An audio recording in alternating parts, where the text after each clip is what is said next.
on human-centered journalism.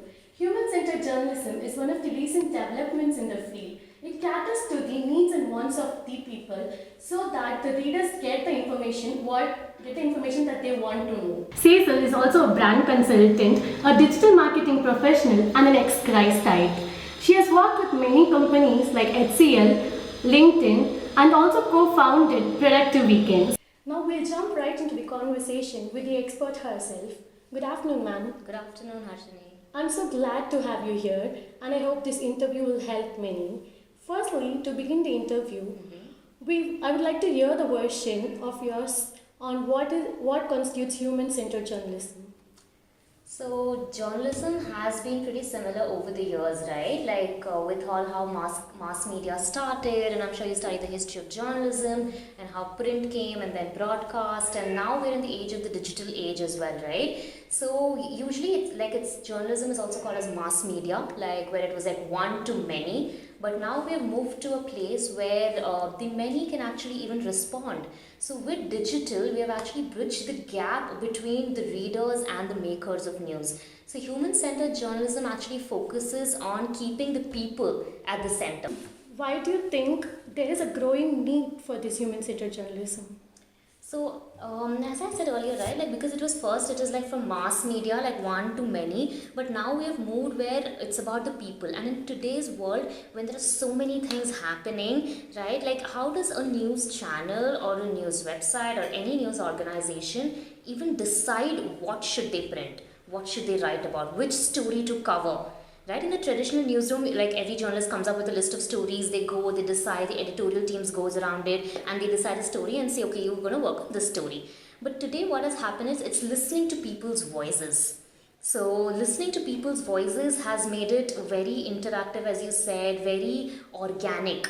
Like I can today be like, I can, go and comment on any Economic Times or any of these things and say, can you give me more information on this? Can you tell me what happened with this CAA protest? Right? Like I can ask for that and the journalist can actually think and say, oh, probably there's a story there which I can cover. So then them coming up with things, it's the people who are inspiring them to actually do journalism. Okay, talking about this interactive journalism, we could say it's very feasible in new media. But when we talk about print and broadcast, what do you think how human-centered journalism could work there? So that's a very interesting question. Like, so I know with digital and new media, you get the feedback almost immediately, right? With comments or likes or shares and all of those metrics. But with print and broadcast is still a very one-to-many sort of a thing, right? And they decide what stories to cover. With this, I have seen like people actually doing real research, like going in, like if you have those smaller newspapers, right, which are for a locality, like a local newspaper. So those people actually go and talk to a lot of those residents and ask them what news they want to read about. So they do like all of these surveys to understand what that community needs. So say for example, we have a paper of South Bangalore. So then there are issues of South Bangalore that I want that paper to cover. I want them to talk about garbage. I want to know what the MP here is doing, right? What's happening? What is the governance here? How can I, impart that? So those are the things that people can actually, newspapers and small channels can actually get from the public. So in this era where media ownership plays a major role, how do you think it is feasible to write about the stories that people want to know, but the ownership plays a role, no? Like absolutely, yeah, it's very biased. Very like all media channels we know are owned by industrialists, and that's where the ethics also comes into play, and that's what like we've been struggling with a lot actually. And that comes, so it's not like I also understand that you can't just ask people what they want and then write that. There is also like you people are journalists, you know your stuff, right? You can go and report on stories that you want to investigate on. So there's a fine balance that we can have where, at least a small team of like say 2-3 people can actually collect stories. About the topics, we all know climatic changes, fake news and all those, but sometimes there are topics that people aren't aware of. Right. So during those conditions, how do you approach a human-centered journalism? Right. So that's again like you need to have like two teams. Like you should definitely not give up on you reporting what you think is important and your own ethics as a media organization, probably the ownership part of it, which you can't really unfortunately do much. So then what you do is you actually keep a small team again. Like you have to cover those issues, absolutely. But also sometimes your research can include things what other people think. So keeping the people at the center, because now like a lot of these apps and stuff these days have a lot of only positive news. There are some apps which give you only positive news because Yeah. people want it, and there's huge consumption of that. I'm not saying that's how it should be, but you can ask people what they want to know and give them what information you need. That mix is what will make it interesting. So it's about striking a balance between Yes. what people want to know and what people need to know. Correct, Yeah. absolutely.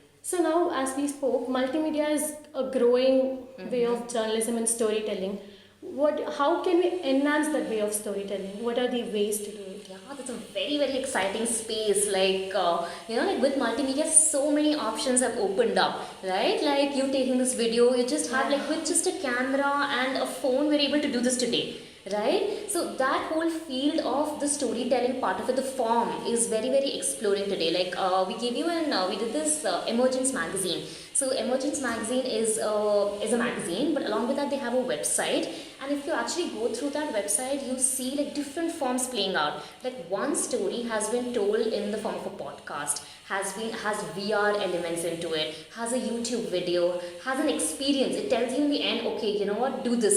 So you actually go and experience something with like for example, a tree, right? So immersing different forms can really enhance what you're doing. And like I know a lot of colleges still do publications and everything, but if you move away and try podcasts, try videos, right? Like videos, you can just go to college, take your phone, record it, you're done. And like you can easily do websites and apps for free today, and you don't even need any technical knowledge.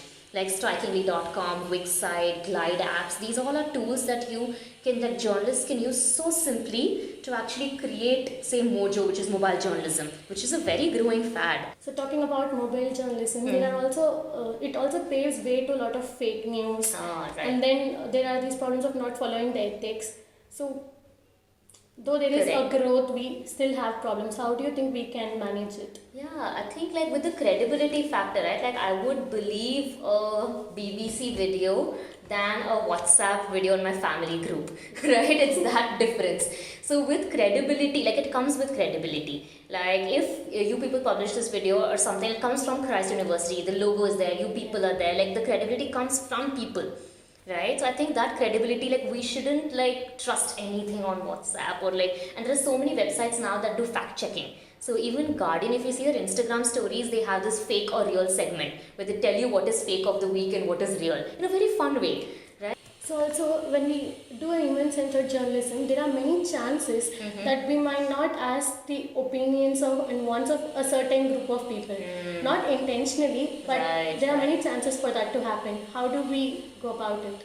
So this answer I'm going to borrow from the class that we took with you guys, which was the diversity actually comes in the newsroom itself. Yeah. Right, that was a beautiful point. Like the whole diversity, if the newsroom is diverse, we can ensure that diverse stories are covered. Right, otherwise we have one set of people, same thinking and all of that. Like people, representatives of people from different communities, different gender, different age groups, that can actually open up the breadth of what can be covered in journalism. So if we start with that, like having a diversity in the newsroom and being open to being conscious that, oh no, we're covering only this type of news which affects this kind of people.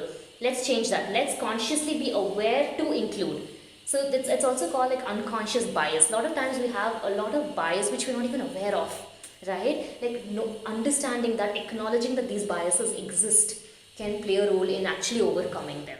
So talking about human-centered design in journalism, human-centered design is used in many other fields also. Right. So can you just name few fields and how important its role is? Yeah, so it's like another name for it, or another thing is design thinking, human-centered, products. So it's used across today. It's very big actually. So any of your big internet companies, Facebook, Google, LinkedIn, like I was in LinkedIn, we used to use a lot of these features. We used to work on people. So any feature that if you see, is made, like they actually release it to people first to see how people are reacting and then launch it overall.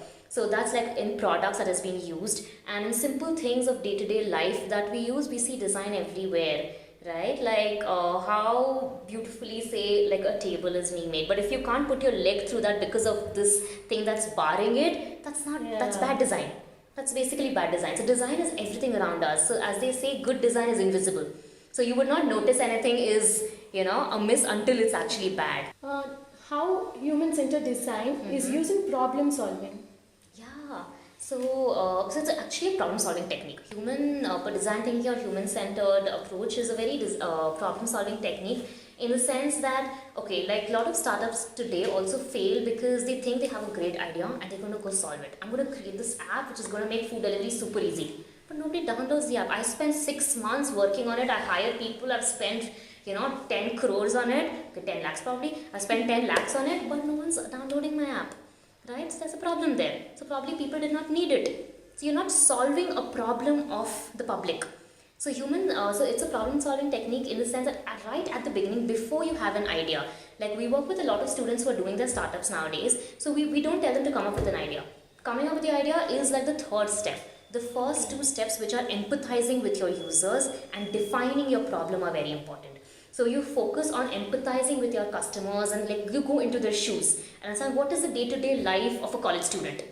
Then you understand how much food they order, what do they do, right? And then you define, like I want to make the life of a student easier so that they can get home cooked food easily. Then I come to the idea. I do not go with an idea of an app. So you work on the problem itself first, on defining the right problem, and then And find a solution. Exactly. So that way the success rate is also much high because people need it. Because Yeah. people have a problem that you're solving. So this book was actually like Don Norman wrote this book in 1988, Design of Everyday Things. You should definitely read it and like how everyday things are designed, keeping in mind like the people who use it. So it comes there like around 1980s, 1990s is when this started becoming big. So what are the scopes and future of human-centered design? So human-centered design is also it's a mindset. So today if you understand this and you do like a design thinking workshop, you know how things are made, you can become a great entrepreneur. It's an entrepreneurial skill, right? You join any company, you know where to pause and say, you know what, I don't think this is right, I don't think our users need this. So you develop that research mindset. You get a lot of tools these days like Empathy Map, and like we have a lot of those tools, the tools that you actually use to understand what a user needs. So with that knowledge can actually, like in a lot of interviews today, they ask you, like, do you know design thinking? So that, because they're checking your mindset. Like if you know it, then you have a different mindset than anyone has today. So it's that approach that you are more people focused. You're going to always do what's best for the people. So that it has a lot of scope. Like you can use it in entrepreneurship, in your big companies when you join, in journalism, how we're trying to do now. So that's like the scope is wide because it's a mindset. So does Fire.fly use a model of human-centered design? Yeah, so we actually do a lot of sessions and workshops to inculcate this whole mindset of human-centered design, and we use human-centered design to come up with our audiences as well. Like if we came to like in Christ itself, if you take like we talk to management students, we talk to art students, we talk to science students. So each one has their different needs, right? Like you all are going to go into a certain line, whereas commerce students, management might go somewhere else. Right, so we work on understanding what the students need and then creating something that will benefit them. So probably like human-centered journalism struck with you, right? But something if I have done in some management thing, you would have been like, what is this, right? So it's very important for us to understand our user. That's where we have to approach or apply human-centered. So are there any specific steps that you follow to create a best human-centered journalism story? So basically like so design thinking as an approach itself has 5 iterative steps. Like first you empathize with your user, you define, right, and then you ideate on how you're going to solve their problem, and then you prototype and you test. So these are the 5 things of design thinking, and in journalism how it takes up is you first decide on a topic that you want to cover very broadly, like climate crisis or any of these fake news, and then you go and question people on what they want to know about it, not their opinions. What do they want to know about it? Then you collect all those questions, you collectively vote on it. You can ask other people to vote, you can use online mediums to vote and ask the public to vote, and then you do the story. And then you again change it back, like it's an iterative cycle. The story, once you do it, it's not complete. You need to take feedback on it, and it might require further investigation. It might require someone is like, okay, I think, I found this lead, let's work on this. So it might require some of those things as well, which you have to be open to iteration. It's not you've published a piece and this is the be all and end all of it. Tomorrow something new will come up which will completely, take topple over what you've written. So you should be open to accept that and again write on that. So keeping it iterative and open is what's going to, help the whole journalism field. And these are the few steps that we can start off with and see. And again, test it. If it fails, it fails. Yeah, we have to accept that things fail and be absolutely okay about it. That's another very, very key factor of human center. Like, it's okay to fail. Like, don't worry, fail and then fail fast and True knowledge is actually when the learning is put into action. I'm sure that we all could learn to unlearn and relearn the way of journalism. Thank you.